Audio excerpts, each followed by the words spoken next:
अत्यंत महत्त्वाचा आहे, कारण इराण अमेरिका इस्रायल युद्धाला 2 आठवड्यांचा युद्धविराम लागू झाल्यावर आजपासून पाकिस्तानच्या मध्यस्थीने इस्लामाबादमध्ये शांती वार्ता सुरू होतीये।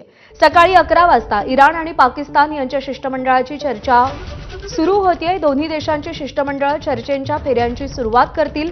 त्यानंतर पाकिस्तानी शिष्टमंडळ अमेरिकेच्या शिष्टमंडळाशी चर्चा करेल। दरम्यान अमेरिकेचे उपाध्यक्ष जेडी व्हान्स हे चर्चेत सहभागी होण्यासाठी पाकिस्तानमध्ये दाखल झालेत।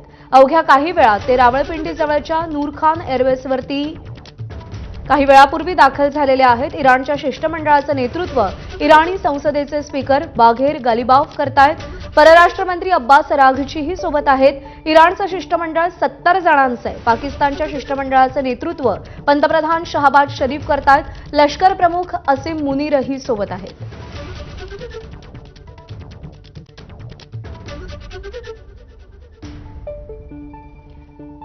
तर अमेरिका इराण यांच्यातली चर्चा किंचित विलंबाने सुरू होईल। इराणी सरकारी वृत्तसंस्थेने या संदर्भातली माहिती दिली आहे। अमेरिका आणि इराणचं शिष्टमंडळ पाकिस्तानी पंतप्रधानांना स्वतंत्रपणे भेटणार आहे।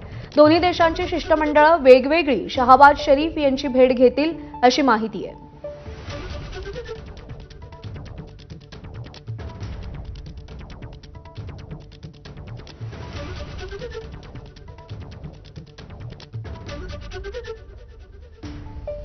आणि या सगळ्या संदर्भात आपण अधिक संवाद साधूया, बातचीत करूया संरक्षण तज्ञ lieutenant colonel Satish Dhage sir आणि आंतरराष्ट्रीय घडामोडींचे विश्लेषक